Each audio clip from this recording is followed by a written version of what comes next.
acknowledge that there's personal culture. So whether somebody, so diversity between cultures must be recognized, but also diversity within them.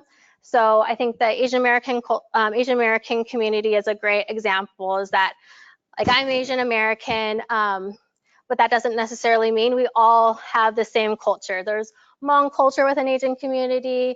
There's Indian Americans, Southeast Asians. So understanding that while we can focus on Asian Americans as a cultural group that we want to reach, and we should get to know more, there is differences within culture that we have to acknowledge when we're talking to people personally, and that especially when we're talking about their needs and ways that we can support them. Individuals may share nothing more than physical appearance, language, or spiritual beliefs.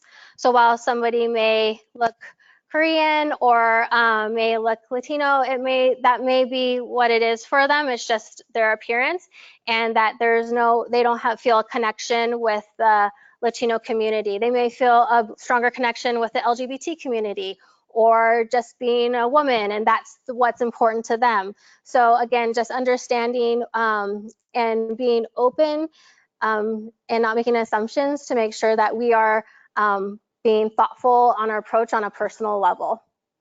And then factors such as gender, geographic locality, socio-economic status can be more powerful than racial factors. So again, it's just you can don't make assumptions on how people look necessarily and pin them in a certain group. Really get to know somebody on personal culture, because that's might be important to them, and how you're going to connect with them, and find out what their needs are and what's really important, and what groups they really identify with. So going back really quickly, talking about the benefits of looking at culture when we're looking at seeking to serve specific communities. We have talked about a few of them, but I wanted to give a chance to ask the group if you think of any other benefits at looking at culture while we're doing outreach.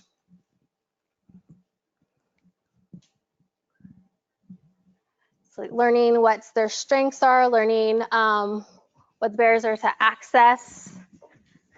We'll go to Nicole over here. When we are appreciating the cultural diversity of the people that we're working with, it also allows the information we're trying to share to land better. Mm-hmm. Yes, definitely. And how they access information is really important. Different cultural groups access information different ways. I use the Hmong community because I know they, the elders, it's not a written language. So sending them a flyer is not going to be as helpful as verbal communications.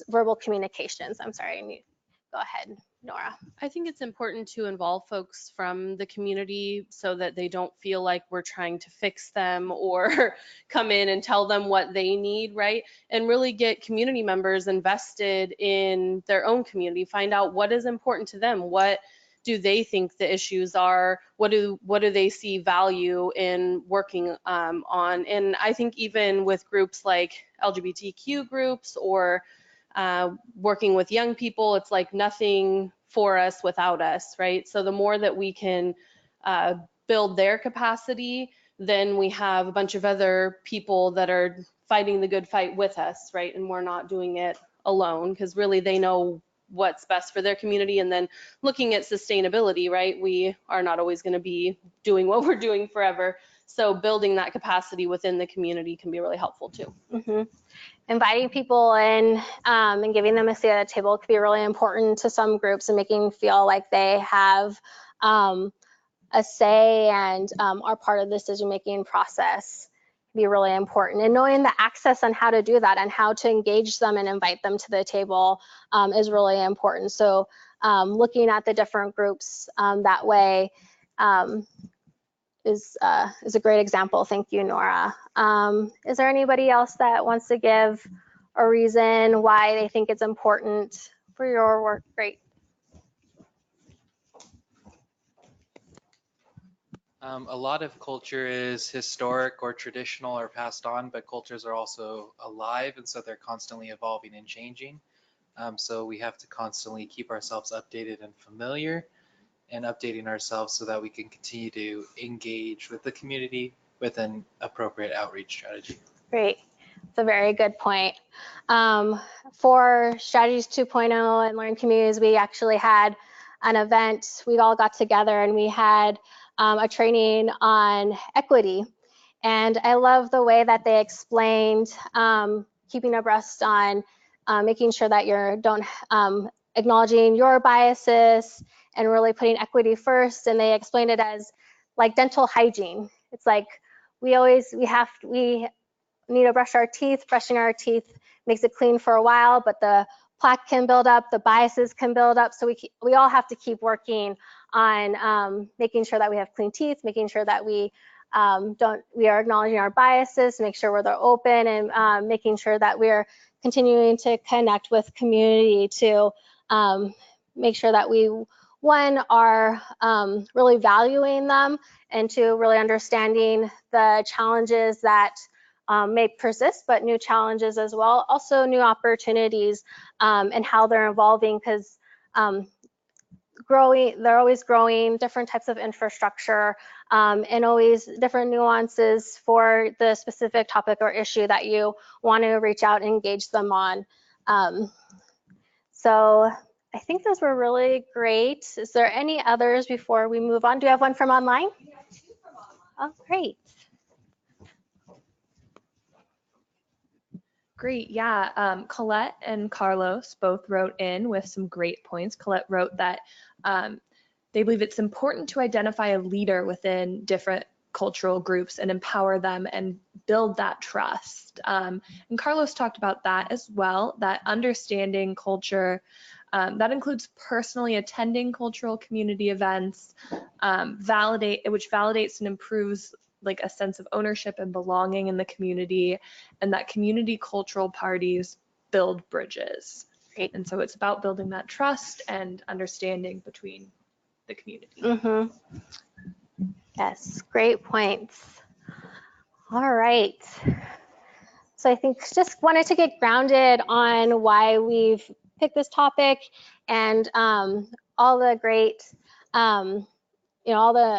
all the benefits that we can, that come with really focusing and being intentional when we look at communities and look at the different cultures and the different groups within our communities.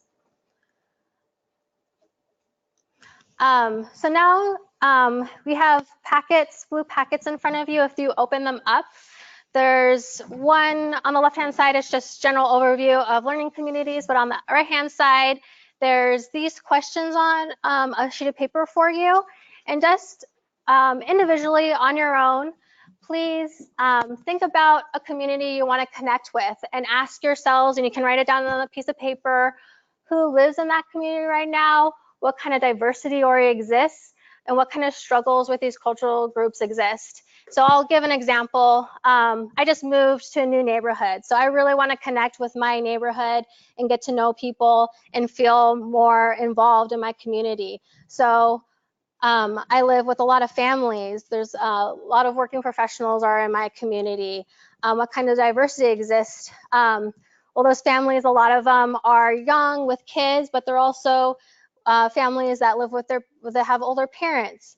There's a lot of ethnic diversity within my group, with Latinos and Caucasians. There are not very many Asians. I think I might be the only one on my block, but definitely a lot of white and a lot of Latinos that have been living there historically. And then what kind of struggles exist? So it's an up and coming neighborhood, so not a ton of businesses, not a ton of places that we can meet and conjugate. Yeah, so if you wanted to go and think about it, just give it a couple of minutes. But just want to give you an example. It's can be work related, it can be personal, but just kind of try to dive in and really think about all the different groups that are living in your community or part of the community that you want to serve.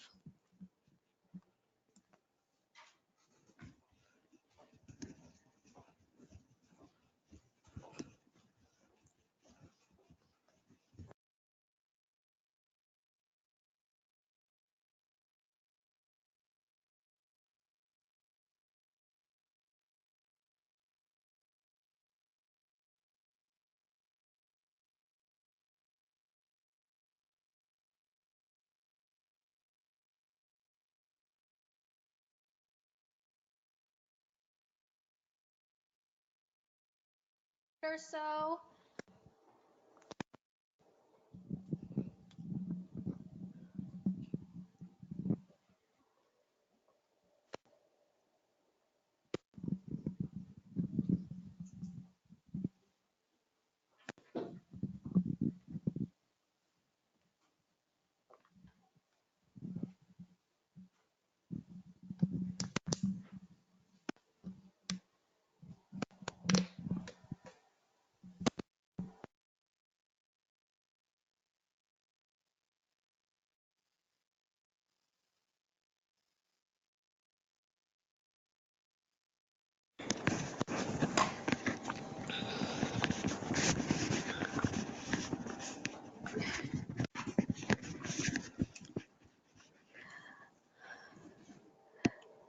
Okay, and you guys can keep writing and thinking about that, but so still keeping in mind your community,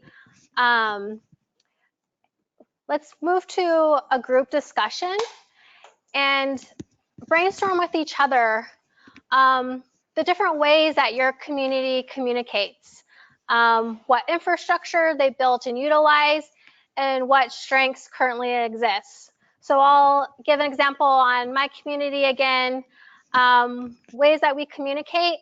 There's not a lot, honestly. We have Nextdoor app. I know people utilize that. We do have a Facebook group for our local cleanup, but that's definitely something that there's not a lot of different ways that we've communicate that I've been able to identify. Infrastructure that they've built or utilized. We do have a neighborhood association that my little group is my little niche of the community is a part of. So I could go there.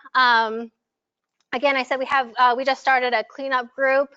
So that's a way that people have been connecting.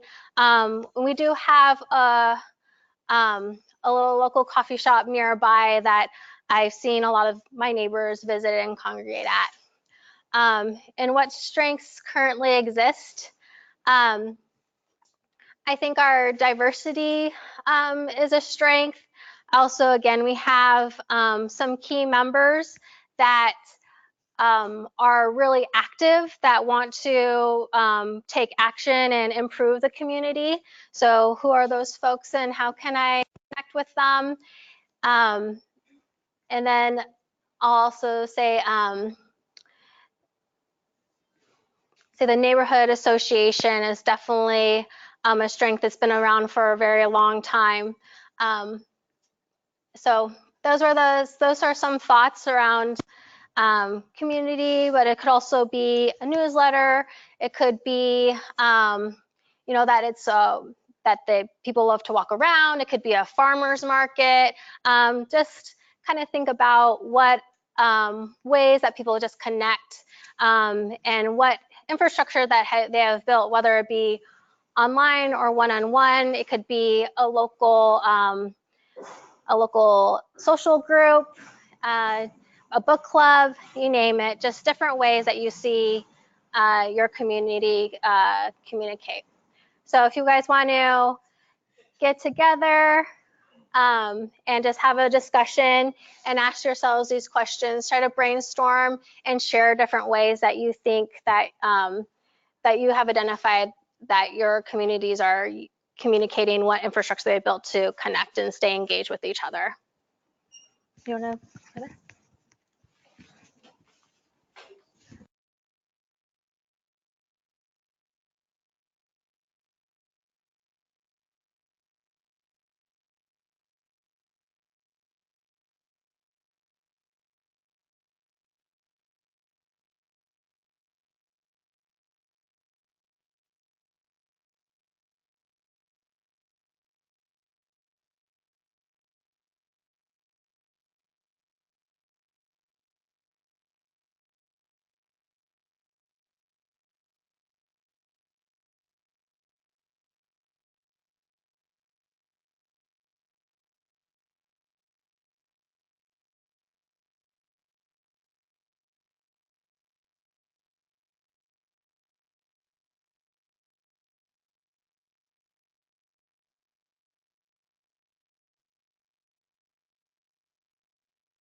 Just thinking about from a parenting perspective, being that parent, not feeling like you're getting the full story maybe all the time, with all the information or accurate information, or not knowing even what you're.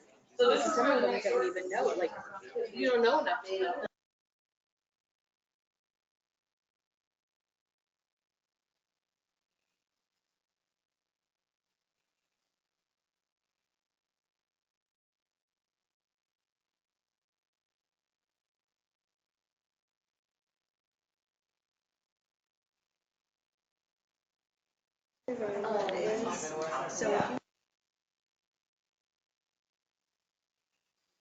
All right, I'll give a couple more minutes and then maybe we'll share a few of the ways that your community communicates that you guys have been able to identify.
All right, so let's come back together. Maybe we'll have just each table share out one way that you guys talked about is a way that a communications channel. And if you talked about one community for whether you're a work group or just decided to choose on one community, please let the group know who you were thinking about for the answer for the question. I'm not sure who wants to go ahead for the group. So we talked about the Latino community, and a lot of the way that the community communicates is very much word of mouth. Where they congregate, whether it's a laundry room on the mobile home facility or other community meeting place, they will just share information in that way. Thank you. I'll move over to this group. Right. And also, so people. All right, I got the direction. And also, sorry, folks online, if you have some input as well, we'd love to hear it. So one of the ways that our community communicates is often through community organizations and leaders.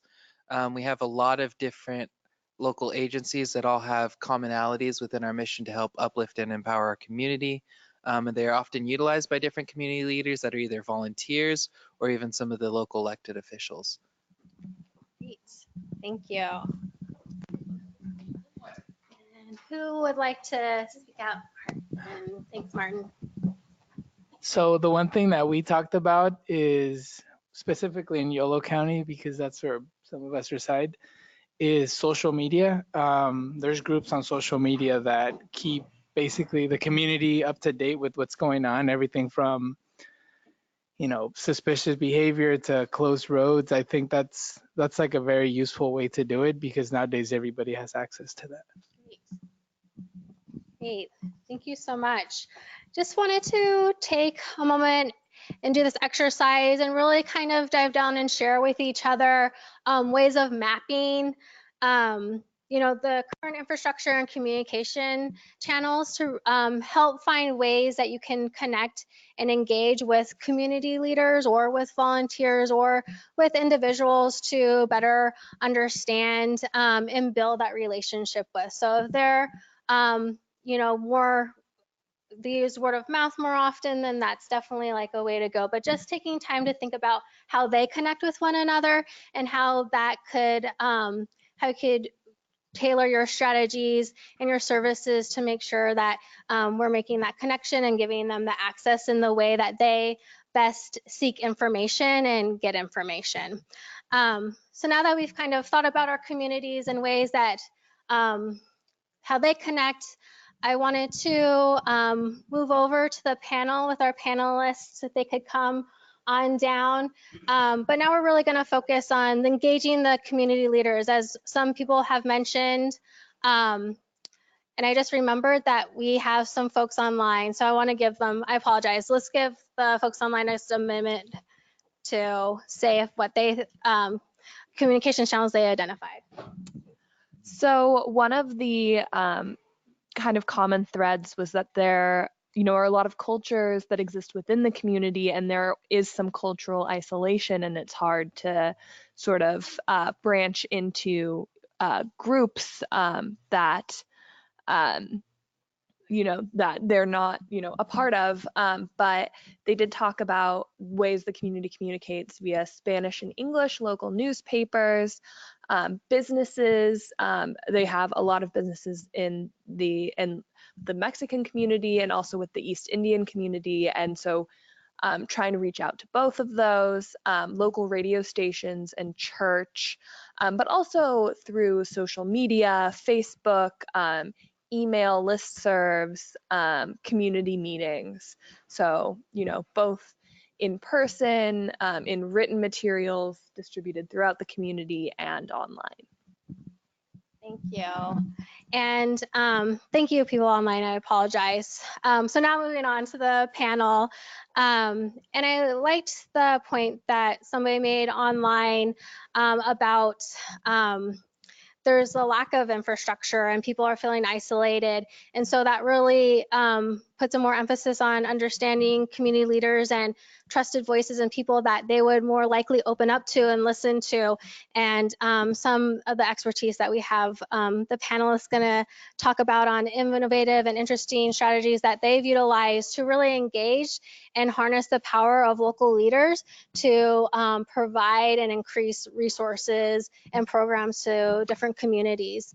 So we have Kim Pearson with us today. She has spent 20 years at Sacramento County for CPS. That's really great. She's done a lot of great work, has won numerous awards. I can't even name them all. And also is on the steering committee for Black Child Legacy Campaign, which many of you know in Sacramento, for reducing African-American child deaths. So thank you, Kim, for being here.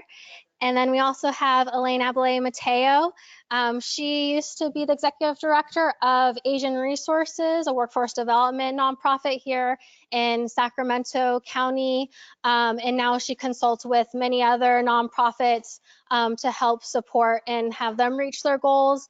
And we, again, Elaine has a lot of accolades. I can't name them all, but very established and well-respected women in the community, and also get the pleasure of working, Elaine, on census work. So that's been a lot of interesting work on how to engage communities, especially on topics that we know can be frightening or people just don't know about them. So with that, I'd like to give each of you a couple of minutes to just introduce yourself and some of the work that you want to. Sure. So first of all, thank you for having me today. It's a pleasure to be here. It's always a great opportunity to engage with a learning community and to be able to have that opportunity to learn from each other. So even though we're on the panel, of course, there's that opportunity where we learn from each other whenever we're collectively coming together.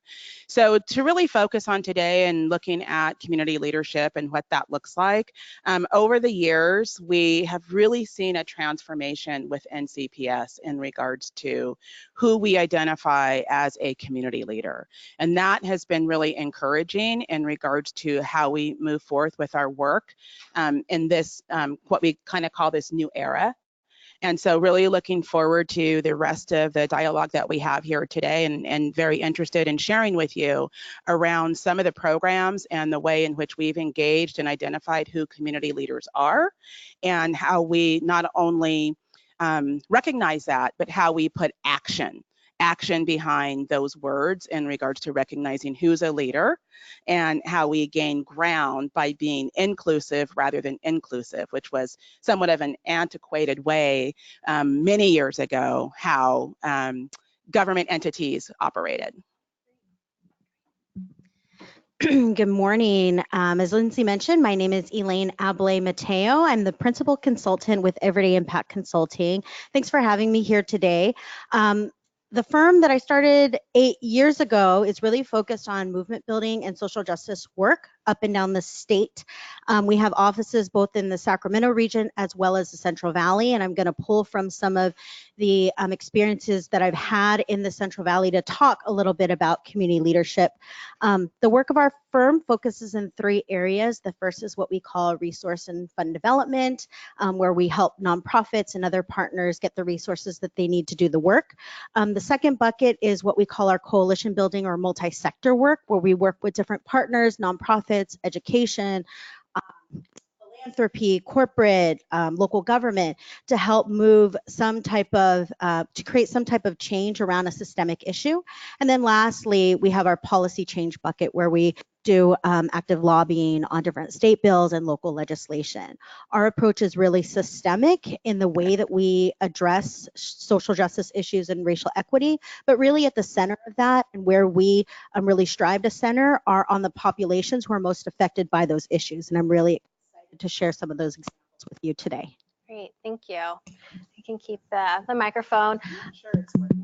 Oh, the microphone's just for, yes, no, it does not amplify sound, if anybody else was also concerned about that. It's for our people online so they can hear us.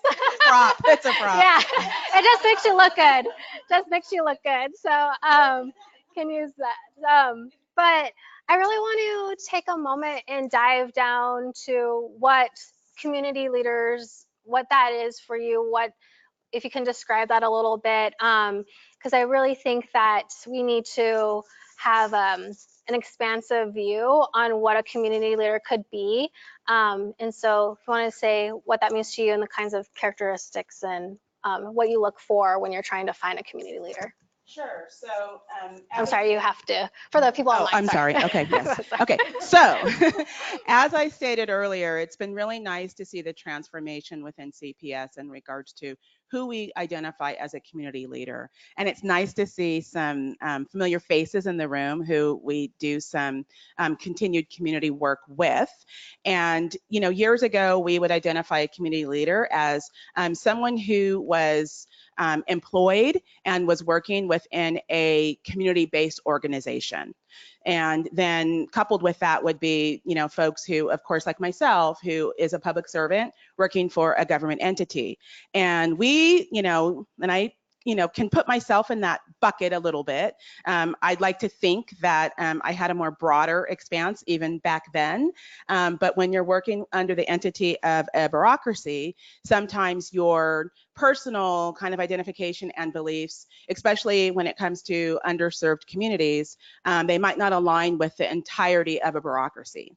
So within that, it's been really nice to be able to see the shift that, you know, aside from the community leaders that we recognize who are employed by community-based organizations, true grassroots community leaders, I would define my role as a positional leader, someone who is in a position who is able to make decisions, who is able to have an impact by bringing forth information and being able to impact our policies and our procedures and how we approach our work within CPS.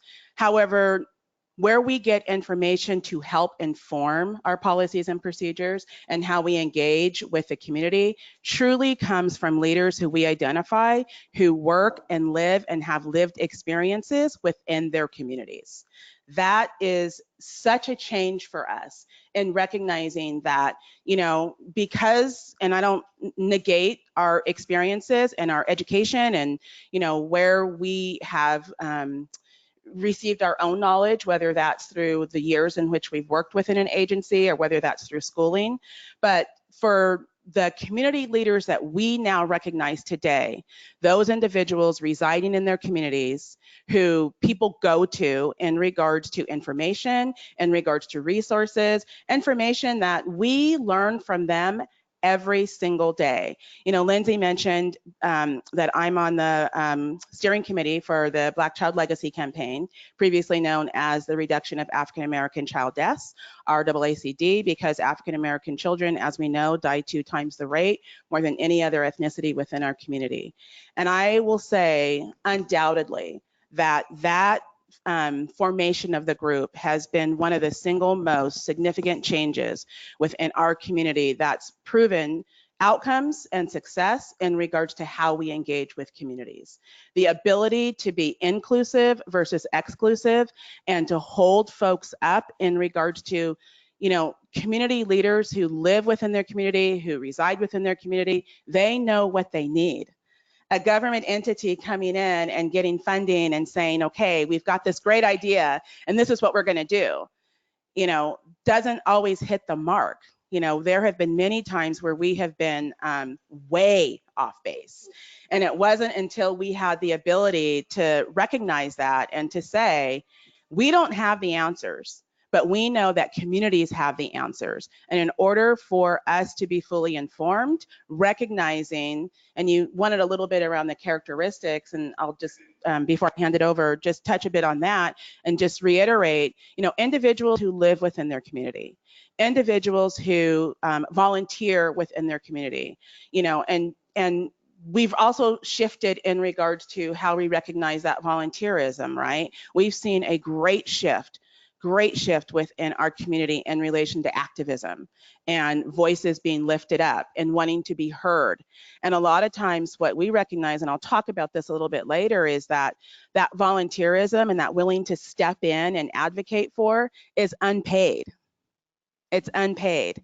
And so that to us is a shift for us as a county and recognizing that, you know, communities who step forward and who want to speak for themselves, who have the information about their community, who know what they need within their community, and that they're doing that on a volunteer basis, how do we create space and opportunity in order for them to have that voice within, you know, direction that we need to go within our own agency, but also be able to find a way for compensation for that. And that is so important to us and really trying to make space. And so that's really the primary and most instrumental shift that we have seen within our agency, is recognizing that community leaders are not those folks, although there's a place, right, for that leadership for myself, for individuals within, you know, community-based agencies, but true grassroots, lived experience community leaders who know what their neighborhoods are in need of. Great, thank you. Thank you. I feel like you just kind of lifted all my talking points, and I can just say ditto. I do want to say one note about compensation, though, because this is a big one for me. I think so often we're seeking for our community residents, our mothers, our young people to serve on these community advisory boards or advisory groups uncompensated. And where I struggle is, and you know, I think about some of our philanthropic partners, our foundation partners, all of those board members are very well compensated for their time. So when we talk about equity and community and really valuing community leadership, I think it's important, as we're looking at our budgets and the resources that we have available, to appropriately recognize the value and the expertise that community leaders bring. I think that really so often when we talk about leadership, there's kind of this like hierarchy that's in our minds around a leader. It's the loudest person in the front of the room with the microphone, or it's, you know, the person with the title at the head of the organizational, top of the organizational chart. I think that community leaders are incredibly critical to the work that we're doing and pushing forward the social change that we want to see. That community leaders are leaders, period. When I think about community leaders, I think about them very similar to Kim, that they are the ones with the lived experience. They already know the answers to the problems that the solutions to the problems that they're facing. Now, where they may need support, and oftentimes where, you know, our organization may come in or others, is to remove barriers for them to actively and authentically engage in the work, right? So whether it means making sure that materials are translated, making sure that we have interpreters available to them, that's really just scratching the surface. For me, I think community leaders come in many different forms. Many of them volunteer. Some of them are young people. I think about college students who are often out there in addition to doing their work and serving as students. They're also spending time as activists on the front lines, unpaid, moving forward the work that they want to see and the change that they want to see. One other thing that I'll mention about leaders, and this is any type of leaders, but specifically we're talking about community leaders. Leaders have followers, right? So oftentimes you're in spaces and sometimes you'll see some self-proclaimed leaders. I think that when you're in community and you look at who are the people that they're going to, right? Where are the homes that they're gathering in? Who are they asking for advice? Those individuals will surface. They may not always be the loudest person in the room, but they are the people who are the trusted messengers and the folks in those communities. And I'm using community broadly, right? Whether it's a particular ethnic community, maybe it's a community organized on a particular generation group, whatever it may be. I think that those leaders will surface when you pay a little attention to where do those communities gather and who are they seeking advice from. And I think, oh, and the last thing I want to say is in terms of being mindful about multi-generational leadership, right? So I think so often, you know, I look at all of these wonderful young people and they're doing really, really amazing work. And they're savvy with technology and they're really at the forefront. And I also think about my husband and I have been really involved in the Filipino community for years. And I think about the small group of aunties who are unpaid, but are watching everything in our community all the time and have a little phone tree of people that they'll call if there's some kind of incident or something happens in our community, right? An undocumented Filipino person is taken away. So we need to huddle around that family and provide resources or things like that. But I think about those community leaders as well. They have a different style and approach to their leadership, but are also incredibly, incredibly valuable as you think about engaging them in the work. It's funny you bring up aunties. Helping my friend run for city council in Sacramento, and she just had her aunties got a fundraiser together for her, and they're just regular old, you know, cute little ladies that can cook really well and love to support their one of their youngest, but they also have those connections and, like you said, word of mouth, and they don't have any position power, they don't have a ton of money, but they were able to bring in a couple hundred people for this campaign and spread that word and get people to register to vote and get people excited about their niece running for city council. So just knowing it wasn't necessarily a big entity, it wasn't necessarily an endorsement from a city council member that we think of automatically of giving her more power and latitude, but it was the aunties coming together and showing their leadership and how they communicate, spreading it word of mouth and getting people excited and engaged in something. So thank you for that.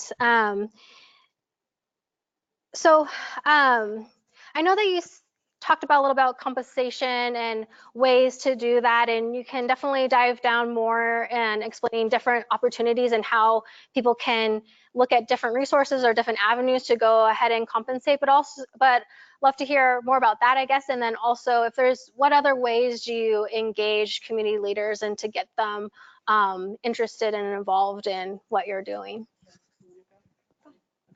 So I think this is a great question because, again, it just really reflects our transformation over the years. And I'm going to speak specifically in relation to Child Protective Services. And I think one of the biggest ways in which, you have to show up in regards to working with communities is you have to have that visibility. You have to be present. You can't be in an office, in a government office, meaning location, the physical building, and stay behind the desk and, look out and beyond in regards to what's going on out there. You have to show up. You have to be physically present. And I think with any type of building within communities, you have to really hear what is being said. And I think for years, when we talked about engagement and how we engaged, true community partners, we thought, you learn more over the years, but we thought that pulling together focus groups and inviting people to a building, a physical location, not to say those things don't work, it's just one avenue, but pulling together focus groups and providing some water and maybe some cookies, if our budget's good that day, right? And bringing people to, asking them to drive to our building, to find parking, and then to come in and respond to what our questions are and what our agenda is and help us meet where we want to get in regards to checking off the box that we did community engagement, right? That's one avenue that with some tweaks works, but to really truly engage true community leaders and communities themselves, you absolutely have to be visible in their space. You have to be able to build that trust and that relationship. And I say this all the time, and one of the things that I'm really happy in regard to transformation of our agency, 20 years, and really being able to see the opportunities coming forth for those grassroots community leaders. There's something to be said for the tried, true, and tested partners that we have. Amazing partnerships that we have within child welfare with a number of different community-based agencies and who we typically would engage with and provide contracts to. But there was a gap. There was a gap in regards to who knew the information, who was aware of it, and how do you go about even securing a contract with a county entity? Like, what does that even look like? And for the larger type of community leaders and partnerships within our community, the more traditional, they had that down pat, as they should. They had folks who could respond to writing a response to a request for proposal, which we call, many of you know, as a RFP.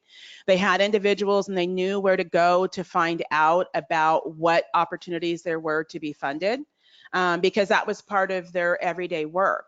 But it was the folks who were within the community who were doing like or similar work, going unnoticed and contributing to our outcomes in regards to keeping children and families safe, being natural supports for people within the neighborhood who they didn't know how to go about getting contracts or how to engage or how to respond to a release for a proposal.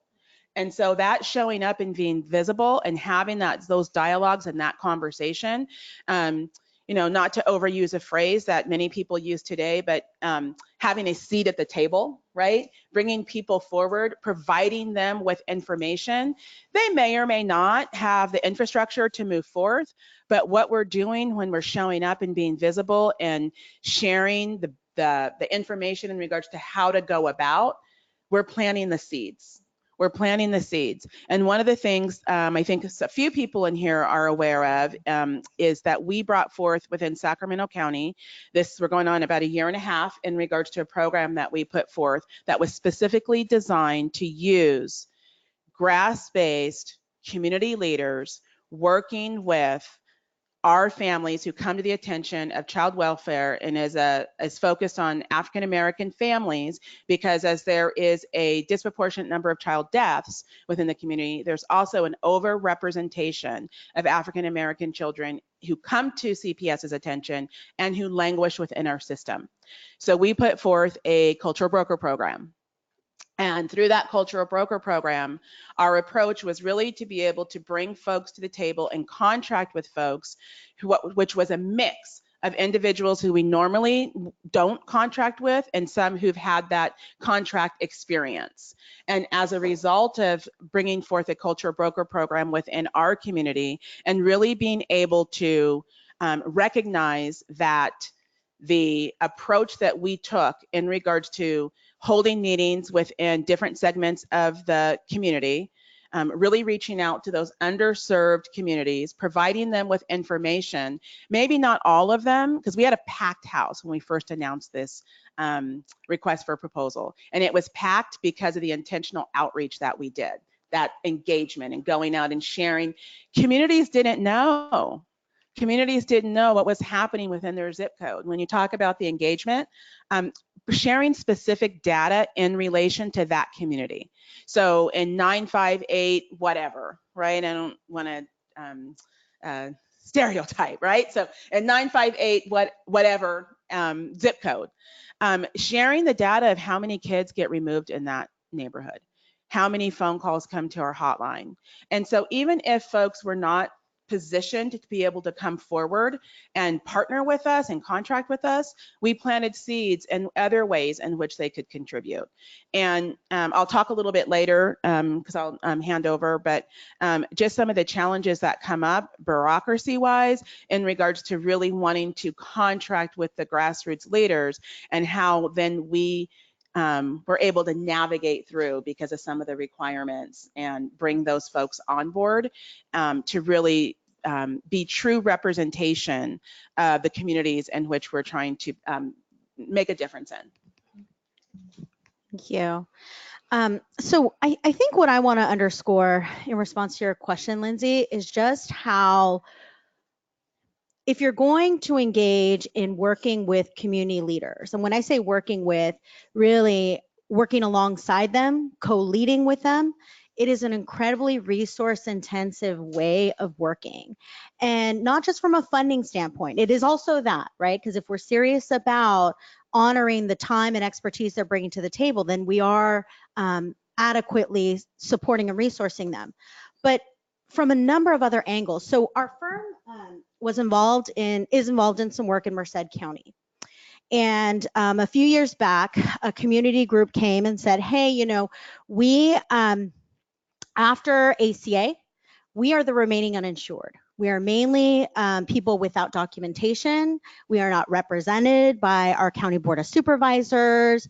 We don't know where to go. There are clinics, but the sliding scale makes it unavailable for us to receive services. People keep saying that there are services, we can't access them. So we started working with this group, and again, the model was really to co-lead with them. All right, let's work together. Let's figure out how we can create a solution to this issue. 4 amazing women from the community championed this entire advocacy effort. They had identified the key messaging points. They provided the stories and the testimony to the county board of supervisors. They helped put together the press conferences to get media attention. They spoke with leaders of healthcare systems and healthcare organizations. They forced the board of supervisors to create a study session just on this issue. They were incredibly reluctant, but they forced them to really dig in.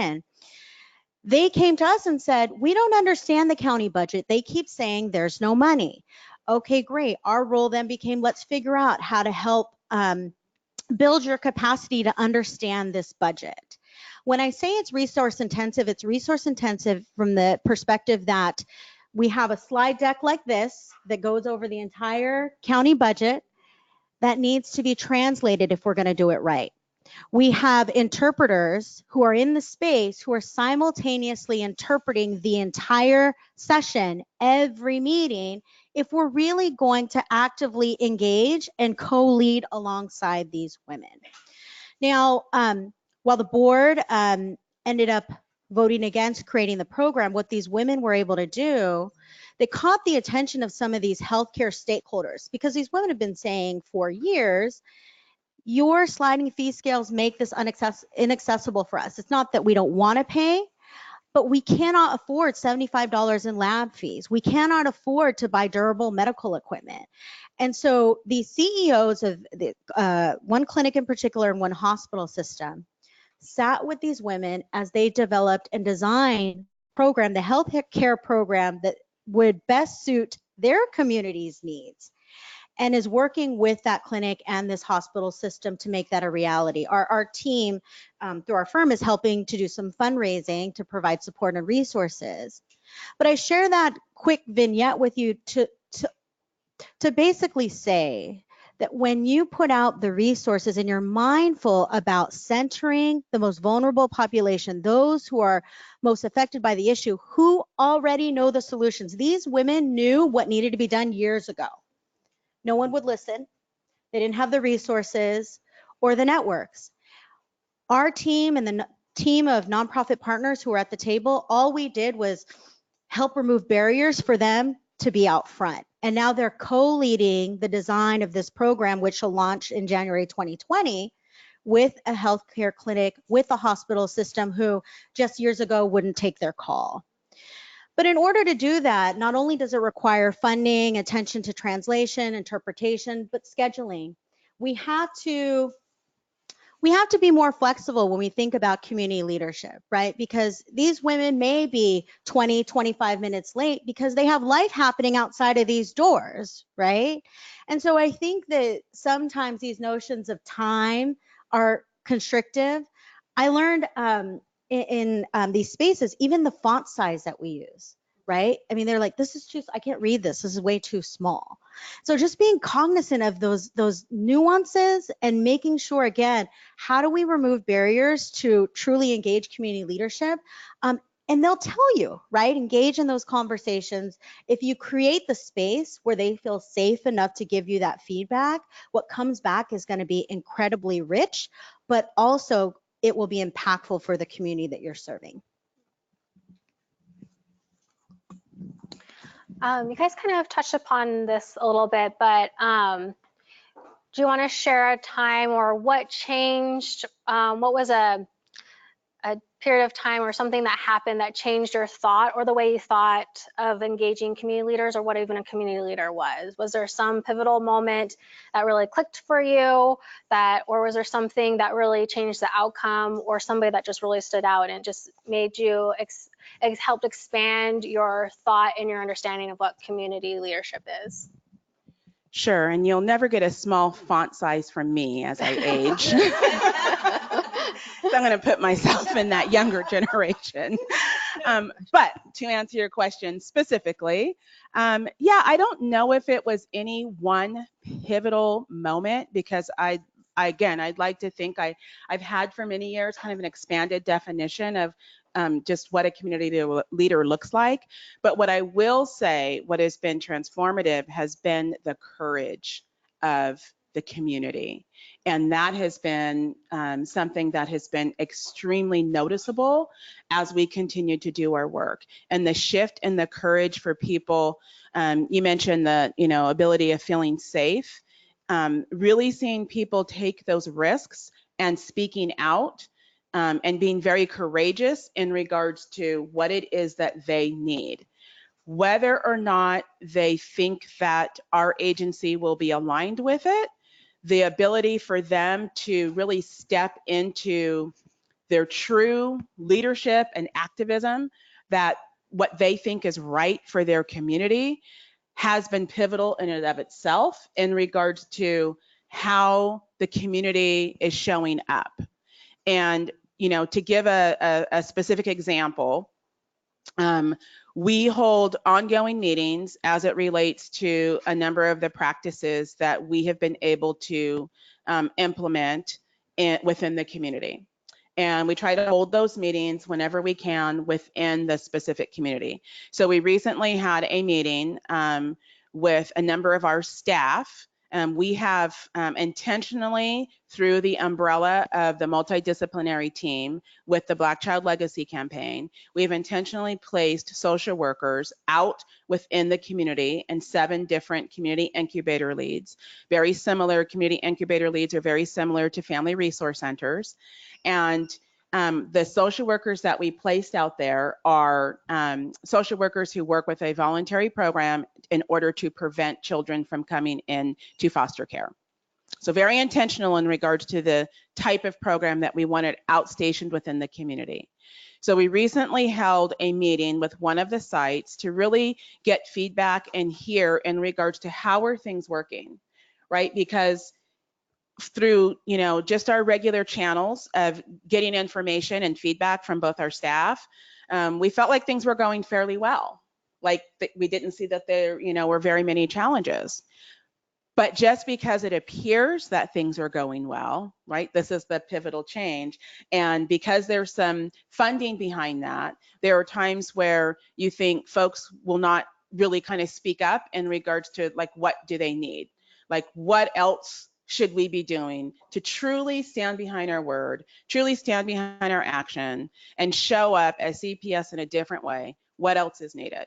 And I can say years ago that it would probably really be somewhat silent because of the fear of not really wanting to, you know, like to rock the boat and to say something that might, you know, put the funding in jeopardy or whatnot. That is not the case today, which I say, you know, with a sense of happiness in regards that folks are being able to speak up and step into the work without fear. But I think that when you have a team that is together and they are conveying to you what more is needed and where we're not meeting the mark, that's an indicator right there of a change within a system. And so when we, you know, look at specifically in regards to those specific examples, in regards to like, you know, how did the transformation, or was there one pivotal moment that really stuck out? I am seeing this consistently across the engagement that we are having within the community, is that people not being in fear to speak up and being in fear, feel like they are in jeopardy in regards to telling their truth. And then along with that, we hold an incredible sense in regards to the public servant leadership, an incredible sense of accountability and obligation to be able to respond to those needs and being very truthful. Like if we, you know, are able to meet that need, to be able to figure out a way and be creative with them in regards to how we do that. And then if we're not able to meet that need, being very honest and very transparent in that that's not something that, you know, whether it's in conflict with a policy or conflict with a direction that we're going to be able to do. But the key to that is giving them a reason as to the why. And I think that people appreciate the feedback versus the silence or just not engaging, you know, and getting feedback in regards to why something that they've brought forth might not be able to occur. They might not be in agreement, and they might feel, and I really liked how you talked about how you went through the county budget. And I think that's really important for people to understand. Internally, many of us don't fully understand, but I think it's important and it's a great starting place for folks to really be able to be true advocates and then really be able to step into when we ask what the need is, step into and up to really being able to speak their truth. So it was not really one pivotal, but it's just a consistent change in regards to how we see the community leadership coming to the table. And I just have to say it's really affirming and nice to see. Mm-hmm. So I think following that thread, Kim, one of the things that I want to lift up is you mentioned bravery. So I think that our community leaders they've been brave, right? So it's about creating spaces, safety, so they can actively engage. But I think the bravery oftentimes comes from folks who aren't the community leaders, right? Like, how brave are we going to be to relook at how we're allocating resources, right? When we look at, our budgets, and if we are centering community, how do the budgets reflect that? How do our demographics reflect that? I mean, so the bravery comes in at looking at the data, not being afraid to look at the data. And I think you shared that, I don't know if it's here when we were talking back there, Kim, about just being really honest. The data is the data. And so looking at it from a number of lenses. I mean, often in the Asian and Pacific Islander community, we're often encouraging people, to the extent that you can, to disaggregate the data, because Asian Pacific Islander on a bar chart doesn't tell a very good story about what's happening in our community. So I think that the bravery is there, and then also the bravery of mustering what it will take to co-lead with community, because again, community leaders come with a level of authenticity that is, they show up with it. They're going to show up authentically. They're going to engage authentically. They're going to testify at the board, at city council authentically. Often because they're unpaid, they will speak truth. And even when they are paid, they will speak truth, because they are the ones who are facing the issue or the social problem that we're trying to change. So I think it then becomes, as I think about the community coalitions I've worked in and the multi-sector coalitions I've worked with, in the bravery of the nonprofit partners, our local government partners, philanthropy even, to truly center community. And what does that look like? And what does that mean if we are going to engage in that way and co-lead alongside them? Then we're going to have to be okay if the meeting doesn't start right at 9, right? We're going to have to be okay if someone brought their child, and we need to be okay with allocating resources for play care. We need to be okay with having an interpreter in the space who is simultaneously interpreting, and you've all seen this, where there's an interpreter in the space, you have someone kind of look in, and so it's what's our comfort level and how brave do we want to be to make these changes? Because again, the end point is not just engaging community leaders, the end point is community and social change. So in order to get there, what are we willing to give up? What are we willing to sacrifice? What are we willing to change? And I've seen that it can be discomfort, it can be uncomfortable, there can be discomfort, but it can be so incredibly rewarding. And quite frankly, with some of these communities that I've seen, liberating for them to be in these spaces, to be seen, to be heard, but then not only that, to have allies alongside them. Right, to know that there will be people alongside you when you're going up to the board of supervisors and challenging them, or city council, or whoever it is that you're speaking truth to, that you will have a team of people alongside you in that to help support you along the way. Great, thank you. So I have a ton of questions that I want to ask you, but I think we're coming close to end of time, and really want to open it up and see if anybody else has a question that they would like to ask these two about community engagements, ways that they've been able to reach different communities, tackle different issues within communities. Just want to see if anybody here or online would like to ask these two ladies a question.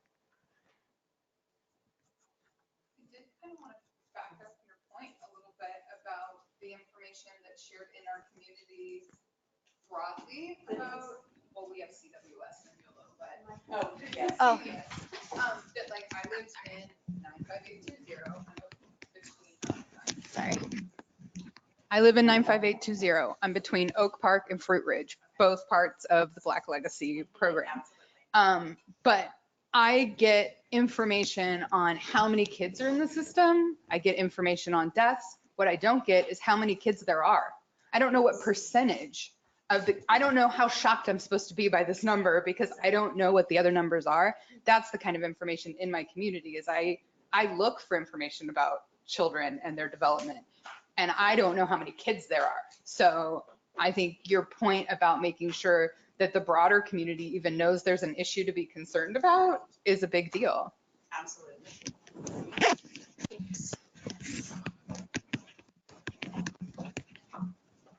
Thank you very much for both of your insights. My question is, in your professional opinions, what would be the best mechanism to counter historical systemic racism and injustice as a nonprofit community organization? The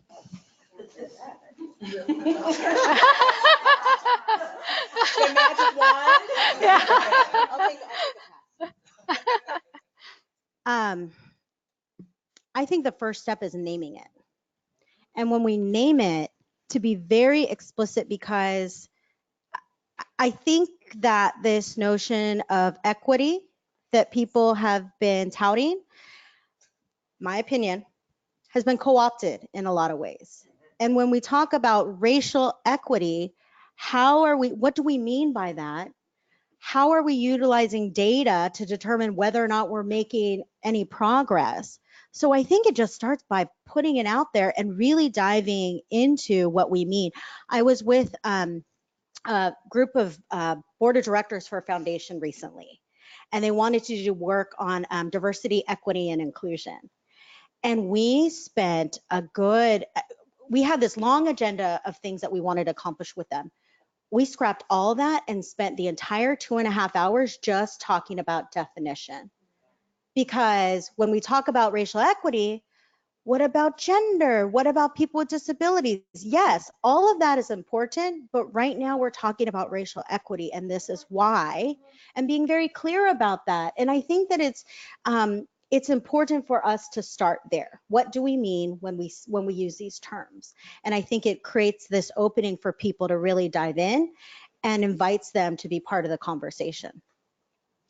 Yeah, I think that's a great response, and I'll add a little bit to that, in the fact that I think it's being very intentional and just as leaders and collectively coming together with the community, unapologetic around what needs to occur, because the data will tell the story, and data, we make sure our data is validated. Right? So it's not just we were in a room and we put some widgets together and we tried to do 1 + 1, right? The data is very validated. You talked about, well, you said CWS, but I went to CWS CMS, which is our database system in child welfare, and really is able to pull down, a number of different demographics. So when you move forth in regards to unapologetically responding to what the data tells us and knowing that there needs to be action behind what the data is telling us, I think that's one small step. And I also believe that when you're collectively coming together, we've talked a lot about underserved and we talked a lot about specific populations, but I think what we haven't talked about is how, when we even the playing field and we provide resources to all, everybody benefits. And so we have to also come at it from a strategic place of dispelling fear for people that one group might then get more than another group, when we're actually just trying to bring to parity, right, what's needed. But we have to come at it from a place of understanding that, dispel that fear. Right? And so you have to be very strategic around that. And we're making those small gains. And I want to say just one thing really quickly in regard to the work that we have been doing, because we've talked about data and you mentioned numbers. And I did bring a little bit of numbers today just to share in regards to what little gains that we're making. And again, they're small gains in regards to focusing on a specific issue. And that's the other thing, narrowing it down. You said naming it, narrowing it down, really being intentional and laser focused in regards to what the issue is and how do you invite the community into that. So when we looked at, this is our 5-year data report with demographics for CPS. And when we looked at our population of African American children, 0 to 17 in 2014 in our community, in 2014, we were at 11.3% of African American children within our community in Sacramento. And we had 38.2% of African American children in foster care. That is 3 times the population. That is very concerning for us. When you look at other ethnicities, it's more aligned. So as we began to be very intentional and focus specifically on bringing in the community And what do we do collectively? What we saw in 2018, because it does take some time to realize the data changes, we saw that there was in 2018 a slightly lower population at 11% of children, African American 0 to 17 in our community. But what we saw, the number of children who were in care had decreased to 34.9%. Now that's small. It's a small gain. That's right. I will not disagree with you there. We definitely know that that's not the end goal, right? And so we feel like what we've been doing is giving us some gains, to answer your question, in regards to equity and systemic change and how you go about being collective and including everyone. We don't tout this as, yay, CPS did this, right? Not at all. This was collective. This was community. We would not have been able to realize these gains if it hadn't been for the community involvement and the partnership and us learning from them and following their lead in regards to what was needed. And so I think if we continue to keep that approach, we make some gains in that direction, slow but steady, and then have to sustain those regardless of who's in whatever position. Great. Can I add something really Yeah, real quick? So that notion of focusing on the most vulnerable population, there's a framework that I like to use, because sometimes people will ask, right, like why this population versus others, and why. So there's this framework called the curb cut effect, and it comes out of John Powell's work at UC Berkeley and Angela Glover Blackwell at Policy Link. And the framework basically says, and they've done all these a ton of research on this, that when you focus on the most vulnerable people in a community, everybody benefits. And so this idea with the curb cut effect, if y'all have heard about it, is you see these curb cuts on the sidewalk, right? Well, they were originally created, right, for folks who needed to get onto the curb, people with disabilities. But who else do they help? Travelers with suitcases. They help mothers who have strollers, right? Kids with wagons. When you focus on the needs and providing solutions to problems that vulnerable populations face, you're creating solutions for everybody. It's not a zero sum. And so that's, I think, what I wanted to offer up. Great. Great. And don't want to stand in the way of lunch, but wanted to see if there's any questions. We have one online. We'll take one more.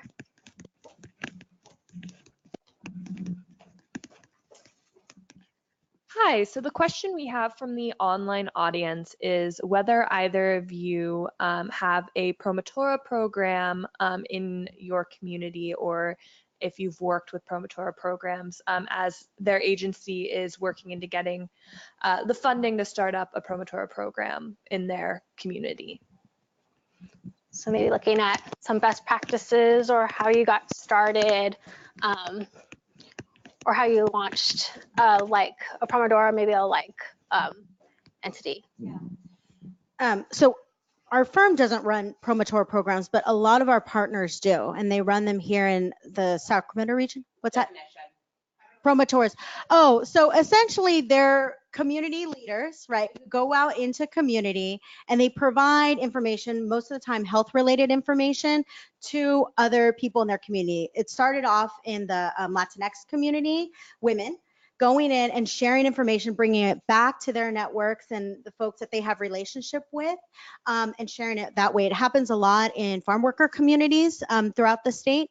And so it's been expanded. You guys may have heard about community health workers. It's been, that's kind of a massaged version of that very grassroots model. So I have partners who have done a lot of work with Promotoras and community health workers up and down the state, and I'd be happy to share those resources with you all. Great. Do you have anything you'd like to add real quickly? That's okay. I'll just share really briefly the closest thing that we have. Again, we look at our partners in doing this work, but I mentioned the Cultural Broker Program, and really the opportunity for families who come to the attention of CPS, for them to be assigned, who are African American, to address a disproportionality, for them to be assigned a cultural broker who helps to navigate the system of child welfare so that they are more successful in regards to reunifying with their children safely, as well as if children do have to come into care, trying to identify a relative in which children can be placed with, because there is greater success with reunification if a child is with a relative, or the opportunity for the child to achieve permanency if that can't happen. And so as we relate that, there is opportunity for those brokers to share amongst others within the community, and to share resources and what resources are available. And we're consistently and constantly having debriefing sessions and providing information about resources, so that information can be taken back and spread amongst others, so that it's not something that is held tightly within CPS in regards to how to navigate the system.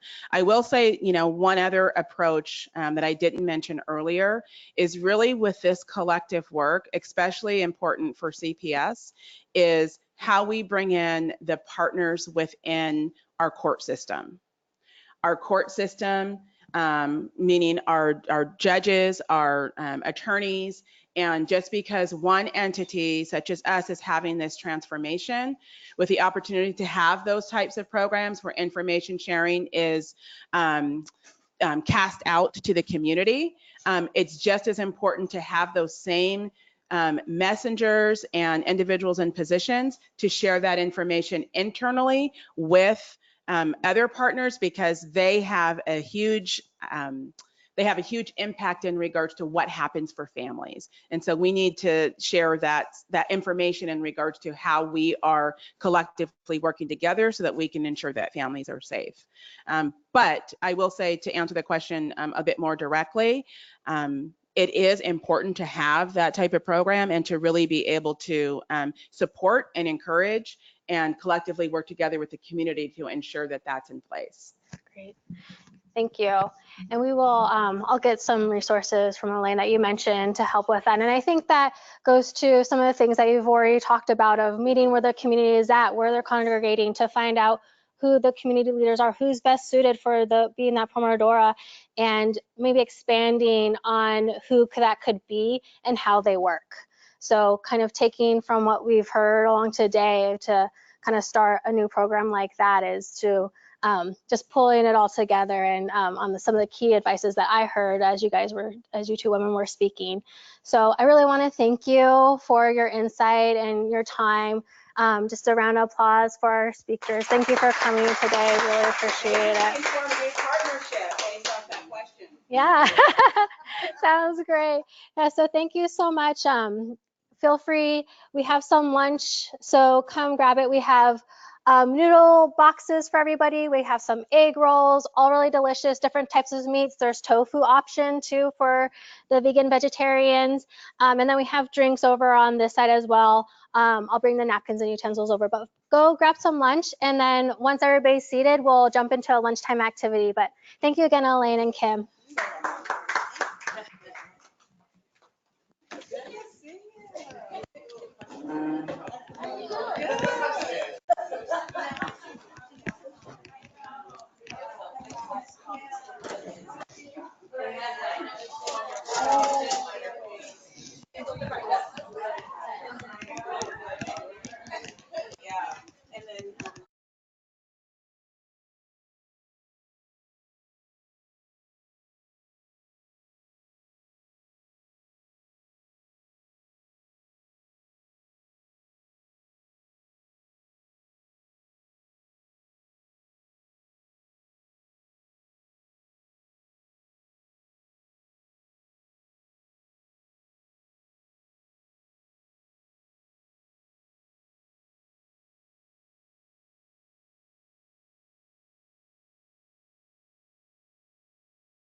It's very diverse. Great.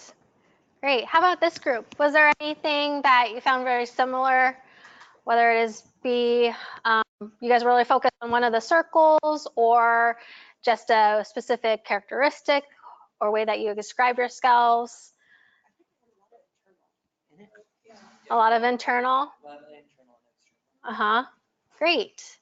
Great. Yeah. So hope this exercise just help you, and this circle can help you when you're talking to folks identify where they're coming from and what's important to them to help with communication and to see the priorities and again expand your vocabulary and really highlights using and identifying culture to help connect with folks.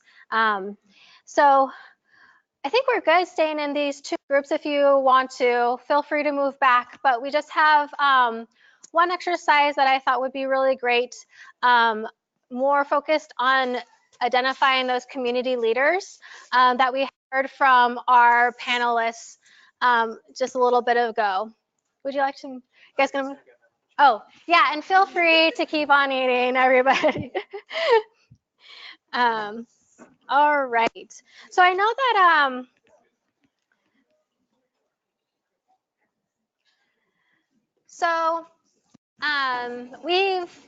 the speakers kind of spoke about the different types of leaders and used some of this language, but wanted to just kind of go through and remind folks, discuss the different types of community leaders, as well as think of maybe there's others that were not listed. But the positional approach or the positional leader, so somebody like an elected official or the principal. Then there's the reputational approach. This method is for members that are well informed with their community. They're engaged, they show up, they're always around. So it could be community leader, a union leader. There's opinion leadership. They set examples within the community, not necessarily a person of power or position, but they just have the ear and the respect of their community. Their community looks for them to get advice, to get the information. That's one of opinion leaders, but somebody that people really either set example or look towards when they have a question or need to get information. Then decision making, which is leaders who are actively participating in formal decision making in a community. So that could be a community group. Like Elaine had mentioned, the aunties or the moms got together, the women got together, and they started a group to help and make decisions and help for push decisions within their community to get more access to healthcare.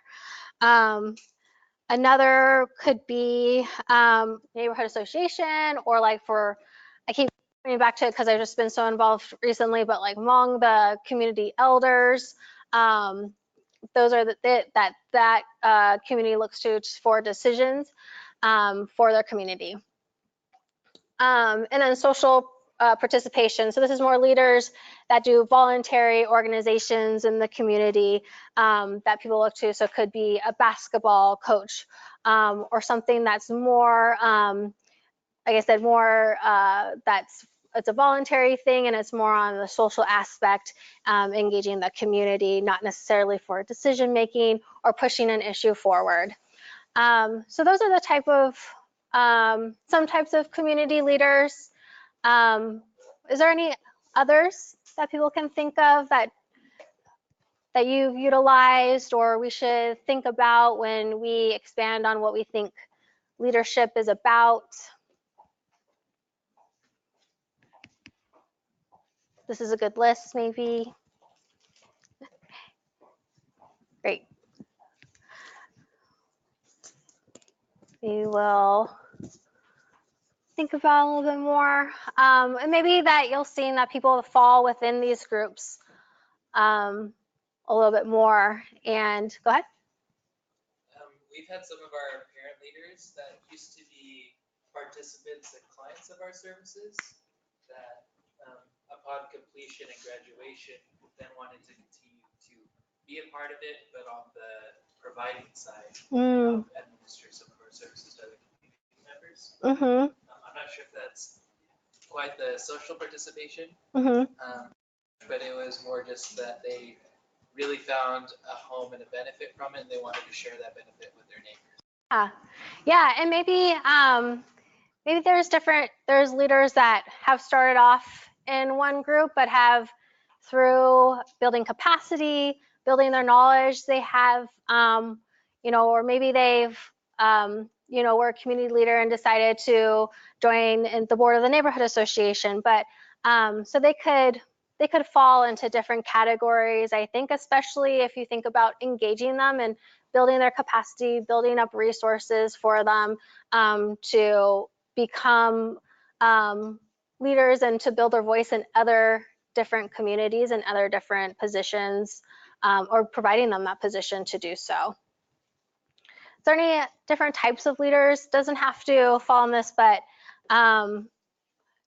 community leader that you guys utilize, that was a great example. Does anybody have something else like that they'd like to share?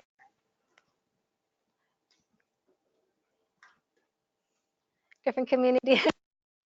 See, I saw your look. Yeah, so we just wanted to lift this up. I think it's really important, something that Elaine and Kim really explained and also focused on was needing to expand how they reach folks, but also who they're reaching and who they consider a leader. And it might not be somebody that has the position or is maybe has a decision-making power, but there are people that the community listens to, and for that, that's something that provides power. Is also who the community looks to, and can be the way to disseminate information. One example that Kim would appreciate and is part of the work that she does is through the Build Black, which formed to engage the African American community and build capacity within there after the death of Stephon Clark. They started a basketball league to engage African American men and women in the summertime, have them something productive to do, somewhere to go. They not necessarily had to be an all-star basketball player that's not participating on their school league, but they gave them a place to go and something fun for them to do and engage and participate and learn from the different communities where all the teams were formed. And the leader of that was a guy named Mr. King, and he does not have position of power. He does not, he's not an elected official. He's not the executive director of a nonprofit, but boy, do those kids listen to him when he has something to say. The kids signed up to participate in the basketball league because Mr. King was going to be there. He made sure that they showed up for practice because Mr. King said so. And when there was, over the summer in Sacramento, there was, or actually I think it's over the winter, there was a big fight. I don't know if people remember at Arden Fair Mall, where kids were about to raise ruckus with each other. They called Mr. King to go over there and to talk to the kids and figure out, just to calm and disperse the kids. And he decided to build upon that and give them something more productive to do than just go to the mall and raise ruckus with each other. Build these pop-up events that kids can go to instead of hanging out at the mall and getting in fights. So he didn't have capacity to write the grants. He didn't know where to get a grant. But because he was a leader and because an organization saw his leadership skills they worked with him to provide the capacity and provide the funding so that he could teach basketball, so he could be on call for them when there was a crisis arise. So that's just one of them where not necessarily they ever worked with him before, but they gave him, they saw a need in the community. They found the right person to lead it. And so they had a very successful basketball season.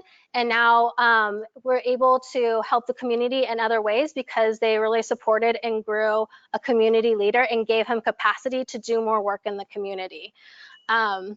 So that's just one of that was actually something that really helped and made me think of community leadership in a different way, because that he would never have been able to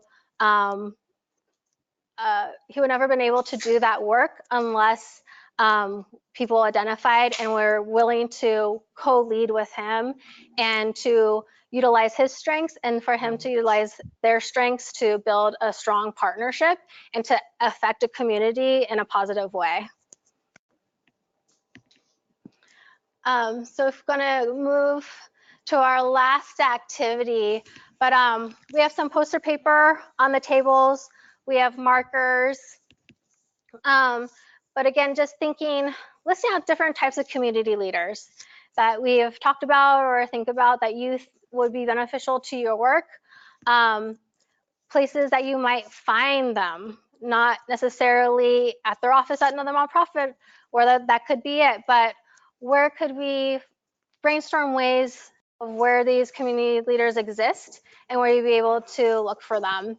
And then from there, create 1 or 2 questions or observations that would contribute to your organization identifying more diverse community leaders that can support your programs or services.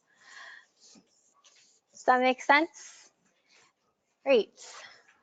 So I'll just take a few minutes, and then at the end, please, we'll have a little share out, just 1-2 minute per table, but really look into the question or observations that you developed that will help your organizations identify community leaders, expand on how you already do so.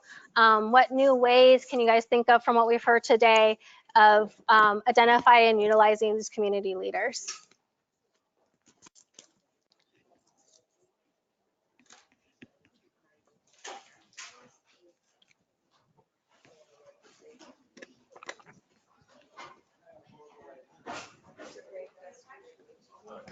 Is that okay? Well, Hearing them in the context of what's happening.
Okay, good.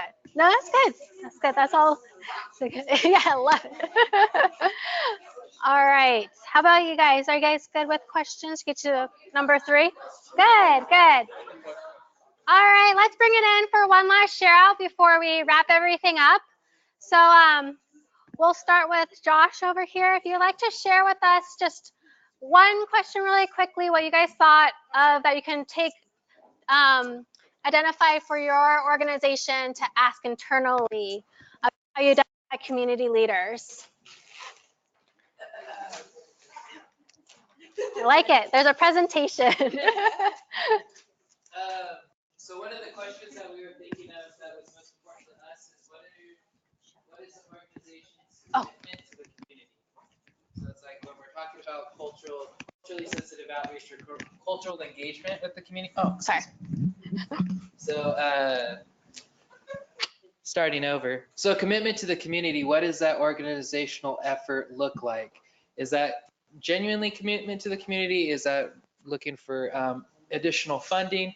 Do we really want to help the community? Are we interested in helping them empower and grow themselves? Great. That's awesome. Thank you. Let's go to Anita. Who's going to share for this group? Nicole? Okay, good. Teamwork. Okay, so when we were identifying the who's, we were talking about older siblings and coaches and first responders and teachers and doctors and peer coaches and spiritual leaders and elders. And then when we talked about the places that we would find those people, we had schools or at home or parks, community events, community centers. For the younger people, we were thinking like malls and movie theaters, but we don't even know if that's still a thing. But we know e-sport events are a thing, so we know that they're there, and we know that they watch a lot of YouTube, so that would be a way to maybe access people that don't physically live in the community, but are part of this shared community. Mm-hmm. And then, like I was saying, my neighborhood donut shop, that's where the elders are all day, every day. Mm-hmm. They're just always there. And then our questions were, where are the members of this community? So like, where would we go find them? Like, are they at e-sport events? If we're trying to find peer coaches that are teens, where would we go? Yeah. And then do they recognize or identify with that community? Because we're deciding what community these people are in. And what we noticed when we were going over how we identified ourselves was that some people identify themselves based on race or gender, and other people on their job, and other people on their own personality traits. And so you may decide I'm part of a community that you're trying to reach me through, but I don't identify as that community, or I'm not thinking of myself as being part of that community. So making sure that the people we're trying to reach recognize that they're the ones we're trying to reach would be helpful. Yeah, no, definitely. That's a really good point, is you have a target population and there's different cultures within that target population. So where's your best resources to get the largest amount of people that you can possible, understanding that whether they are maybe Latino, they might not identify or have or really participate in that type of culture. It might just be that they live there, and that's the biggest thing to them. So finding out how the people in your target population identify and what kind of culture exists in there, and how they're connecting with each other. That's a really good way or thought about approaching it, is making sure that what is your target population and the different cultures that exist in there. And I think families of adoption are a really clear-cut example of that, of what someone else may determine is your community, but that's not your experience. That's not how you're being raised. That's not what you know. Like, I was raised Italian, but I have no Italian blood, but that's because I come from a family of adoption, and my grandfather moved here from Italy, and everything was very clearly Italian growing up. But I'm not Italian. I don't look Italian, but I identify as an Italian. So, I mean, it's, when you think of adoption, it makes it very clear, like, what somebody thinks they are and what somebody's being told they are. Yes, definitely. Very good points. I'll move over, wrap up with the Penny over here. Thank you. This is for Michael. So the three of us are really from a county that is a rural county, very much a state of Jefferson type county. So it's difficult for us. So we had a lot of questions. Basically, you know, how do we tap into finding leaders within the community when mostly right now what we have are community leaders that are either political or, you know, working for the county, and not so many community leaders that are out in the community. Also, our county is very much, they don't really want to be found. They want to stay in their silos, in their areas, and they don't really want to participate. So basically realizing that it's very fragmented. We have groups within it. They're very isolated, and then being able to reach them. And I don't remember what we wrote down there. How to. Which one? How to deal with territoriality. Yeah, that's the other thing. We have a lot of individuals or organizations that are very territorial about what their messages are, or reaching the population. And it's hard to get in with that group. They're very, it's a lot of work to get in with some agencies and some groups. Great. Did you want to add anything? I think too, even though we're a smaller county population wise, we are very spread out. So we have lots of different pockets of our community that are very, very different from each other. So we have parts of our county that are closer to like Folsom, and higher socioeconomic status. And then we have areas like Placerville that are much more rural and conservative. And then we have Lake Tahoe, which has our largest Latino population and the kind of the tourism business. So very different messages depending on where we go. I mean, even 15 minutes down the road, we really have to change our approach to that community. So kind of learning some of those intricacies and keeping up on those relationships can be really challenging. And not very diverse. Yeah, very diverse. Great. And I think one thing that Kim mentioned is just over time that she's seen that now people speak up and now people are participating more. So it is showing up in consistency and finding out the changes in the population, and being very specific on why you're engaging them. So I think that that's something that Elaine and Kim hit on. Kim said it was data driven. We wanted to really address this one number that we saw that was alarming to us. And Elaine used that there's this group of mothers or women that wanted to address this one problem. And so being very specific on either a problem and or a population can really help narrow down and pinpoint and target key ways to engage and address, engage and build leadership within those, build the communities that you seek to serve. So thank you all for sharing. Those are really great. We'll take what everybody wrote down on those lovely pieces of paper, and I'll type them up and send it out to everybody that participated today online and in person, and so we can learn from each other, and maybe it sparks new thoughts as well. And I know that we weren't able to share everything, so to really make sure that we're including all the great work and thoughts that have been done today. So I really appreciate your participation. I hope you learned a little bit more, expand your thinking a little bit more, or even just if there's another term or example that will make you think a little bit harder, deeper, and the work that you're doing in your organizations. I hope that today helped with that. And building upon the work that we did today, I have a little homework for you. Where I ask that you just go back to your organizations and you observe. Take a look and see like what strengths and barriers exist internally or are at play in your organizations when you're engaging with communities and community leaders.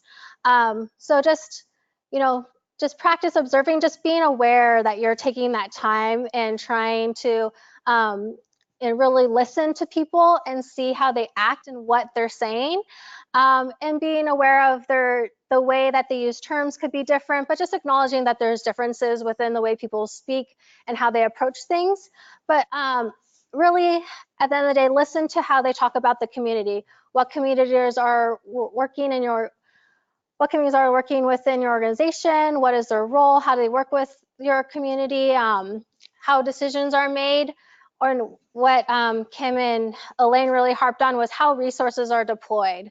So in your packet, we have all of this listed on the last page. So it can remind you, prompt you about what we're asking. And I hope that you come back and you share it with us. Share what you've heard, shared if there is something, if there's something specific that you thought that was great that you didn't know that your organization was doing. If you've noticed that there's a barrier with how you approach community, we'd love to hear back on any observation that you've made. And part of the flyer in the last page includes the dates and location of the next learning community.